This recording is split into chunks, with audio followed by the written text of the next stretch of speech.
A silence thicker than regret unfolds the instant you realize the world stopped waiting for your permission. You feel it in the quiet between your own thoughts, a heartbeat dragging its weight through empty air. That moment when respect slipped through your fingers, not because you deserved less, but because you allowed yourself to be deferred. You've been taught to valorize kindness, to chase approval as if it were the only currency that ever mattered. Now you see that kindness at this price is merciless. It makes you a prisoner of other people's comfort. You remember the betrayal most vividly when no one spoke your name. Not at the gathering where favors were traded, nor in the hushed talks that followed. Your absence was the easiest slight to overlook, and that sting was worse than any insult, because it revealed the truth you've been avoiding.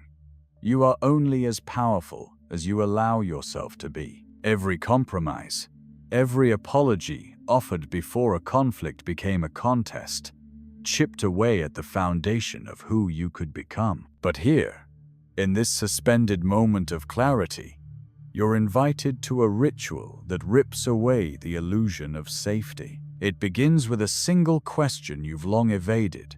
Who would you be if you stopped begging for inclusion? Imagine the weight lifting from your shoulders when you no longer need permission to exist, to speak, to claim space. The air around you shifts when you inhabit your own discipline, cold, unyielding, and magnetic. Presence becomes your currency, and silence your weapon. This is not about soft transformations or gentle encouragement. There is no path of gradual improvement here, no comforting platitudes about self-care. This is Machiavelli's ritual, a ceremony of confronting the parts of yourself that have grown vulnerable through neglect. You will discover that restraint breeds reverence, and consequence commands attention. When you stop performing softness, they start fearing the steel underneath. If you're ready to strip away the illusions and step into a discipline that demands respect, subscribe now and own the space no one dared to carve for you. You learned long ago that words without teeth leave no mark. So now you discover the power hidden in your silence, the violence in your absence. When they expected excuses, you offered none. You let your stillness press against their expectations until they flinched. They needed your reaction more than air, and when you withheld it, you became the storm they could not predict. They tested you with small provocations, a careless comment in a meeting, a faint condescension in a compliment. In the past, you would have smoothed the edges, apologized for existing at all. But now you stand unmoved, like flint against the tide. Each unspoken rejoinder is a chisel strike, carving a new face into the mask you wear. They begin to doubt their own power because you have reclaimed yours. Feel how their eyes shift, searching for that old flicker of insecurity you once broadcast. It never comes.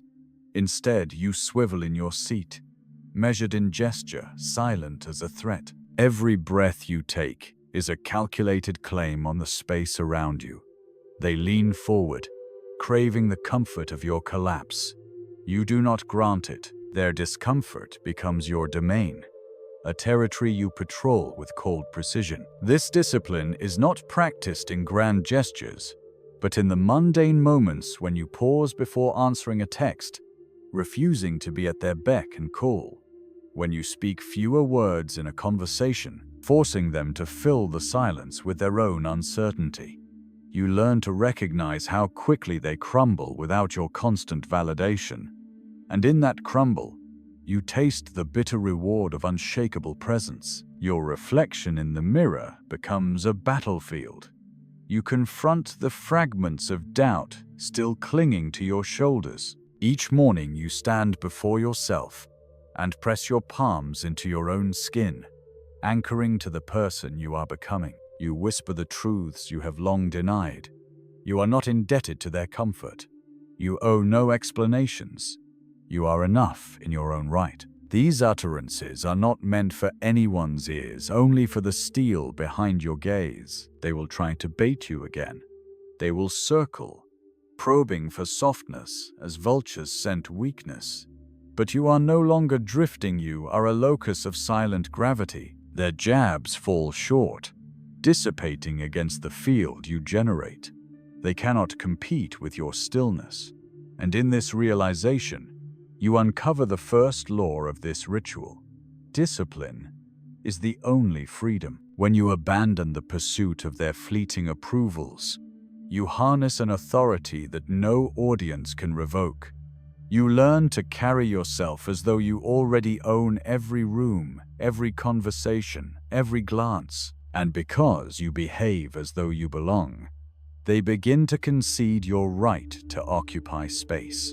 They defer to you, not because they admire you, but because they fear crossing the boundary you have drawn. The real transformation happens in these overlooked seconds, not in declarations or manifestos. It is when you choose not to react to the slight, when you do not fill the pause, when you let their questions hang in the air until they ask again. This is where you forge unbreakable will. And once you feel that pulse in your veins, you will never again mistake courtesy for weakness. You are not striving to be liked. You are teaching them to respect. Every withheld apology, every measured pause, every stare that refuses to flinch is a lesson in power dynamics they cannot unlearn. They whisper about you behind your back, wondering what flaw you hide. Let them talk. Their confusion is your hidden blade. This path is neither easy nor comfortable. It asks for ruthless honesty, with yourself acknowledging every wound as an opportunity to sharpen your edge. No more bandages, no more nursing. You treat yourself with the same surgical detachment you bring to their provocations.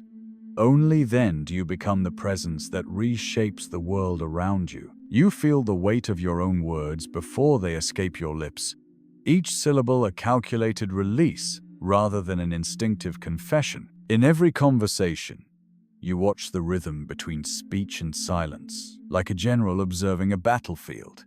You learn to speak only when your voice can alter the trajectory of the moment. Otherwise, you stay still, an immovable anchor, while others drift on the currents of their own anxieties. Notice how their tone shifts when you utter a single, measured truth. They brace themselves, expecting retreat, and find none. That moment of hesitation in their eyes is your victory. They no longer assume you will yield. The power isn't in your argument, but in the unspoken promise that you will not be swayed. Their attempts to derail you with emotional appeals fall flat, like raindrops on steel. You hone this discipline in routine exchanges. When they ask for favors, you pause long enough to feel the gravity of their request pulling at you. That pause forces them to confront their own sense of entitlement. You still choose to help when it aligns with your values, but never out of obligation. Gratitude becomes a byproduct, not a currency you must earn. In conflict, you abandon the luxury of righteous anger. You observe the flare of their emotions, as if watching a fire flicker in the dark. Your response is not a gust of wind to feed the blaze, but a measured stone thrown into its center, collapsing the conflagration into silence. They expect you to react, to match their intensity with emotion. When you do not, they feel unmoored, like a ship's anchor suddenly cut free. This is Machiavelli's ritual enacted in microcosm. Mastery of your own presence, leaving others to grapple with the void you create. They learn that to see you is to feel their own uncertainty reflected back at them. They question whether they ever understood you at all. That uncertainty becomes their concession to your authority. You carry this attitude beyond conversations, into the simplest interactions. At the coffee line, you hold your gaze instead of lowering it. In the elevator, you occupy the center space rather than sliding against the wall. Each posture, each glance is a silent decree. You belong here, and people instinctively step aside, adjusting their own stance to avoid the collision of wills. Behind closed doors, you confront the voices that once whispered doubt. You sit with them until they fall silent, unchallenged by self-pity or rationalization. You aren't burying these doubts. You're excavating them, learning how they shaped your reactions, and then deciding which deserve to survive. Only the sharpest, most necessary fragments remain tools rather than burdens. Their gossip no longer dents your armor. They speak in hushed tones, attempting to reclaim the narrative they lost the moment you refused to play along. But you have already moved beyond their reach because you define yourself by your own standards, not theirs. Let them spin their stories. Those threads cannot ensnare you when you hold the shears. Power reveals itself in the gaps you leave, not in overt displays. It is the space between your words, the unvoiced implication of control, the confidence that you will not be provoked into desperation. You are teaching a new language of influence, one that requires no flamboyant gestures, only the ruthless application of self-possession. You may find allies drawn to this presence, sensing in you the strength they crave but lack. Do not mistake their admiration for dependency. They follow the example of your discipline, not your personality. They learn to emulate your detachment, to wield their own silence as a means of self-governance. And when the inevitable moment arrives, when someone crosses the line you have silently drawn, you do not shout. You withdraw. You retreat into the fortress of your own mind, leaving them to face the consequences of their miscalculation. That withdrawal is your most potent weapon, a living testament to the cost of violating your boundaries. They scramble to repair what they have broken, but the restoration never quite matches the original. The imbalance remains, reminding them never to test you again. In every aspect of your life, you become the arbiter of your own value. You permit no transgressions against your time, your peace, your integrity. Politeness becomes a choice, not a reflex. Presence becomes your manifesto. You do not ask for respect.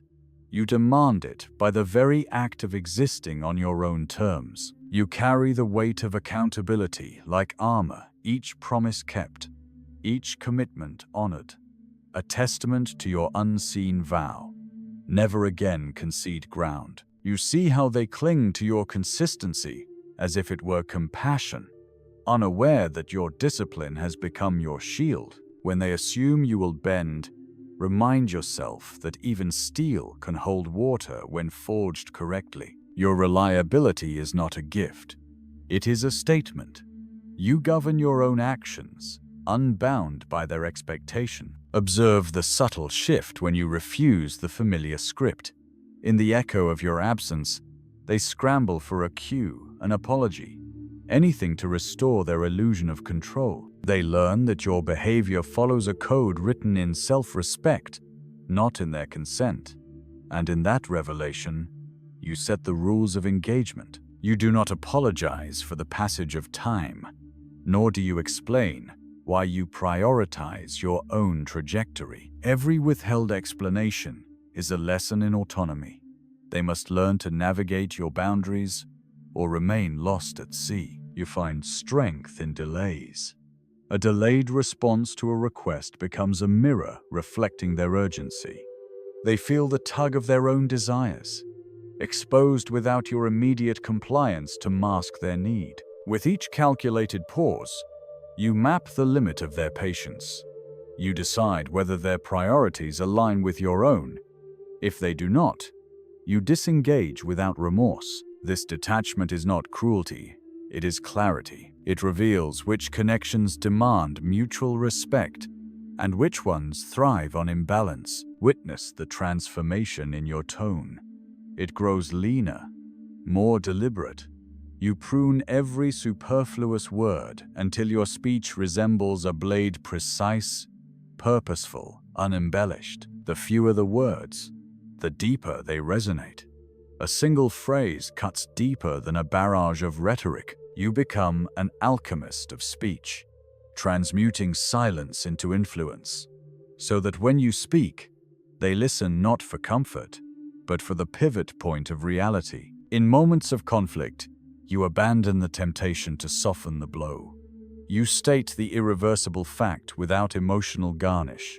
The perimeter you will no longer allow crossed. You deliver this in the same cadence as a verdict, unemotional, undeniable, final. They cannot argue with the immovable boundary you place between respect and disrespect. The consequence is immediate. They adjust their approach, not out of fear of retaliation, but out of respect for your resolve. This ritual extends to your use of time. You guard it as fiercely as you guard your presence. When someone requests your attention at the expense of your purpose, you offer a brief acknowledgement, then return to your chosen priorities. In doing so, you demonstrate that your value is not measured in availability, but in the integrity of your focus. You teach them that time is the truest form of respect. When you give it, it matters. When you withhold it, the lesson is indelible. You learn to sit with discomfort, to welcome the tension your presence creates. The moment they squirm under the weight of your discipline, you hold your ground, unblinking. This is no longer about winning arguments. It is about redefining the stakes.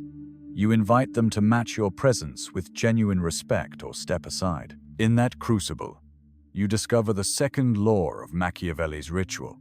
Absence can speak louder than any proclamation. By integrating these practices into your everyday life, you evolve into an unassailable force. You do not seek dominance through overt power plays.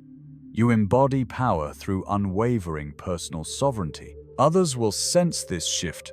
They will feel the recalibration of every interaction, and they will adapt or drift away. Your alliances will solidify around mutual respect. Your adversaries will learn to bow or be broken. And through it all, remember, true discipline is not a destination, but a continual act of self-governance. Each moment you choose presence over performance, restraint over reaction. You reinforce the structure of your new identity. You become the quiet epicenter of influence. You feel the architecture of your mind reshaping itself with every disciplined choice. In the cool distances between impulse and action, you begin to see the contours of your own authority. Impulse tells you to react, to validate, to soothe. Discipline tells you to observe, to measure, to withhold. This space, carved by restraint, becomes your sanctuary and your arena. You step into it willingly, knowing that every surrendered urge fortifies the walls of your self-governance. When doubt creeps in, you greet it without fear. You recognize its purpose, to test the integrity of your resolve. Rather than flee or flatten it with affirmation, you isolate it and inspect its seams. You find that doubt serves you when it sharpens your focus. It betrays you when it becomes an excuse for concession. So you allow only the questions that lead to clarity, discarding the rest like wasted energy. In that practice, you refine the lens through which you view every interaction, every demand upon your will. Your relationships transform under this new paradigm. Those who once took from your patience now pause before imposing on it. They learn that your availability is neither infinite nor automatic, and those who valued you for your consistency find themselves elevated by your integrity. They discover in your unwavering presence the potential for their own discipline, drawing strength from your example rather than seeking affirmation in soft words. You become both warning and invitation. Warning to predators, invitation to peers. In solitude, you cultivate a ritual of self-assessment. Each night, you revisit the day's encounters with candid precision. You acknowledge every moment you slipped into old patterns, every apology given too soon, every concession that felt like defeat. You do not beat yourself. You catalog these lapses as data points to inform tomorrow's discipline. Then you close the ledger and sleep, confident that the rituals of dawn will be met with renewed rigor, not remorse. You notice how the world responds to your transformed presence. Doors that were once closed now yield without resistance, not because you softened, but because your confidence precedes your words. You pass through thresholds of negotiation, distraction, and drama unscathed, bearing the authority of someone who knows exactly what they want and refuses to apologize for it. Your silence echoes in rooms you never entered, and your absence resonates with consequences felt long after you've departed. And in this final stretch before the conclusion of the ritual, you confront the ultimate paradox. That discipline is the only true freedom. You have surrendered your need for approval, your reliance on comfort, your fear of conflict. In that surrender, you have liberated yourself from every external demand. You stand unbound at the center of your own power, a calm storm from which others instinctively recoil, and for which they unconsciously yearn. Discipline is not a chain, but the key that unlocks your sovereignty. In the hush you cultivate around your decisions, you discover that freedom isn't born of reaction, but of restraint. Every withheld apology, every silence that outlasts discomfort, is a stroke carving you into something unassailable. You no longer live for their validation. You exist for your own decree. In that space, you see how the world rearranges itself around someone who refuses to be negotiated. People step aside, not out of fear, but out of recognition that they stand before a force, neither praising nor blaming, only commanding. You are neither hero nor victim. You are the arbiter of consequence. This final truth is your ritual's culmination. Power does not seek permission. It demands presence. It requires a constant ceremony of self-governance, where every choice rings with the unspoken promise that you will not be moved. You become the embodiment of Machiavelli's lesson strategy, married to discipline, emotion tempered by silence, authority wielded without spectacle. If you're ready to live by no one's rules but your own, comment "I stand below" and subscribe to remain in the forge of your own making.